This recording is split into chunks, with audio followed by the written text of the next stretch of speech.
Może to efekt bańki informacyjnej, w której się znajduję, ale wydaje mi się, że coś zmienia się na plus. Ludzie zaczynają być zainteresowani. Może trochę ta sytuacja koronawirusowa na to wpłynęła, że mieliśmy więcej czasu, żeby się zastanowić nad niektórymi sprawami. Pandemia koronawirusa, to co się wydarzyło, ma pewien pozytywny wpływ. Przede wszystkim ludzie dostrzegli, siedząc w domu przez dłuższy czas, że dom jest ważny i sami na swoim tym podwórku powinni coś zrobić. My to nazywamy takim pędem do samowystarczalności. Ona w skrócie oznacza tak naprawdę bardzo proste 3 rzeczy.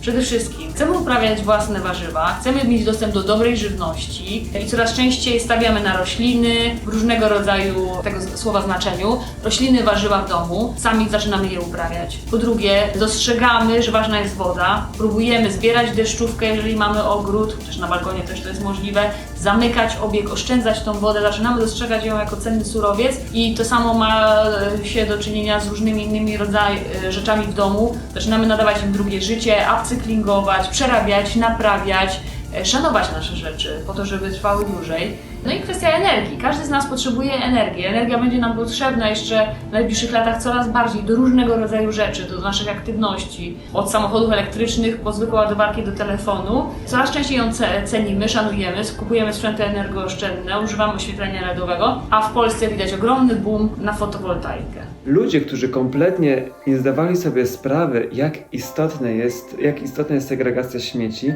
teraz w momencie, kiedy słyszą o kryzysie klimatycznym, o tym, jak topnieją lodowce, zaczynają się zastanawiać się nad swoim funkcjonowaniem, a dzięki temu ich nawyki zaczynają się zmieniają swoje nawyki. I ja uważam, że każdy kryzys, który obecnie występuje, jest po to, by zrobić coś dobrego na tym świecie. To mnie w ogóle bardzo cieszy, że ta świadomość wzrasta. To widać w ostatnich czasach. To mnie bardzo cieszy. Cieszę się, że właśnie marki odzieżowe zmieniają też stopniowo, sukcesywnie to swoje podejście do produkcji, mając coraz częściej na uwadze względy ekologiczne. Dla mnie ważne jest, żeby pracować nad tą zmianą, nad tą taką poczuciem odpowiedzialności, identyfikacją problemów i znajdywaniem rozwiązań. Dajmy sobie taką pewną przestrzeń do eksperymentowania ekologicznego. Nie starajmy się być perfekcyjni. Próbujmy, szukajmy najlepszych rozwiązań i nie poddawajmy się. Jeszcze na tym etapie wciąż nie mamy wystarczającej wiedzy i możliwości, by być doskonałymi w byciu eko. Nie mamy gotowych scenariuszy, że to jest właściwe, a to nie. No i wydaje mi się, że coraz więcej osób o tym mówi, coraz więcej osób wie całkiem sporo na ten temat i coraz trudniej jest temu zaprzeczyć. Kryzysów w naszej historii jest mnóstwo. Kryzysy ekonomiczne, kryzysy militarne, gdzie państwa ze sobą nie mogą się dogadać i występują wojny. Jednak uważam, że każdy kryzys jest po to, by coś pozytywnego zadziało się. Po to, by ludzie uświadomili sobie pewne rzeczy, które sobie wcześniej nie uświadamiali. I tak samo jest z kryzysem klimatycznym. Angażują się w jego rozwiązanie bardzo sławni ludzie. Dzięki temu nasza świadomość odnośnie ekologii zaczyna wzrastać. Teraz wiem, że takiego czasu było mi potrzeba. Potrzebowałam go doświadczyć, przeżyć, przetrawić, bo po nim mógł przyjść inny czas. A to za sprawą jednego zdania, które usłyszałam od narratorki filmu Jana Artusa Bertranda pod tytułem Dom, Home. To zdanie brzmiało: jest za późno, by być pesymistą. Jest za późno, by być pesymistą.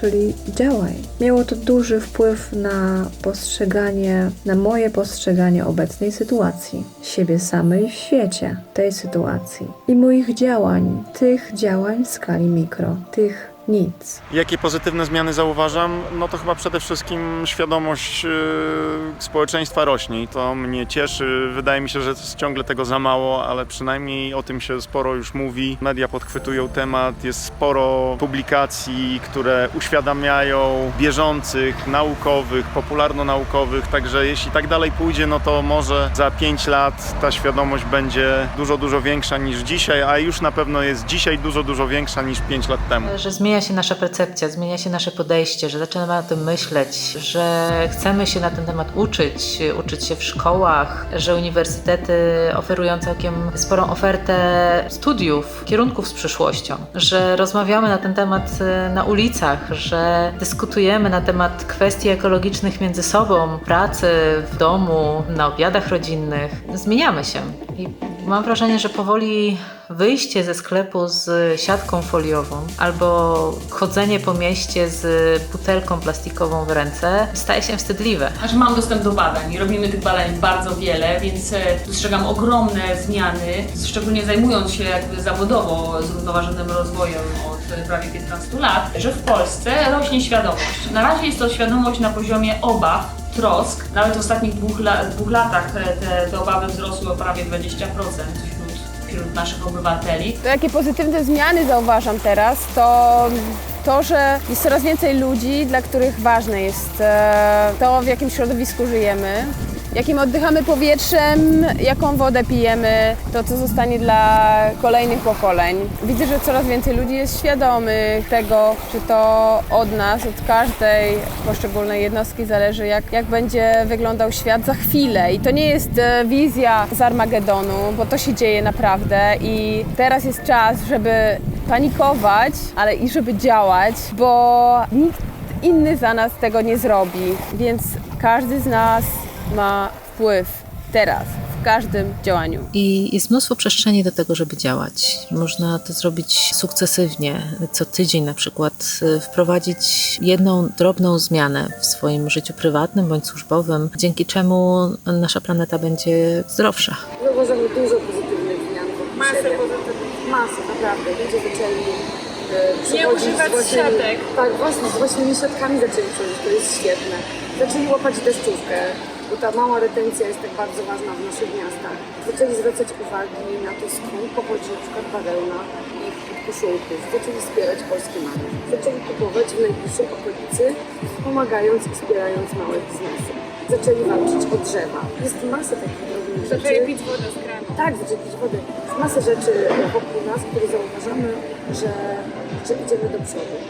Zaczęła się akcja strajku klimatycznego robiona przez bardzo, bardzo młodych ludzi. To dobrze, bardzo mnie to cieszy, że w walkę o naturę, o klimat, o to, co jest dookoła nas, włączają się coraz młodsi ludzie. To jest szalenie pozytywne i zauważamy to jako naprawdę świetny krok naprzód.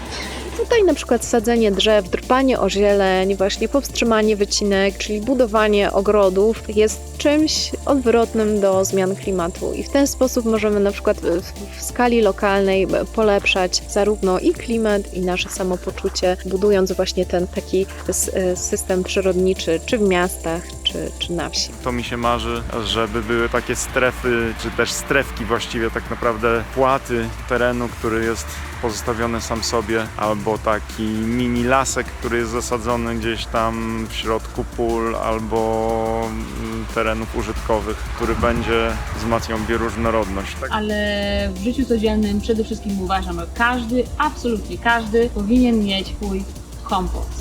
Zachęcam Was do kompostowania, bo to najlepszy, najfantastyczniejszy, najłatwiejszy, najbardziej ekologiczny sposób na to, żeby odwdzięczyć naszej planecie za to, że nas karmi. Kompostujcie tam, gdzie możecie i jak możecie. Czy w domu, czy na balkonie, czy w ogrodzie, czy na działce. Wierzymy, że w przyszłości na naszej planecie będą same budynki, które nie wpływają negatywnie na naszą planetę oraz na nasze zdrowie. Będą wnętrza, które nie trują człowieka, a pobudzają do życia. Moje codziennie motto jest taki, że każdy z nas może robić coś, aby redukować swój wpływ negatywny na środowisko.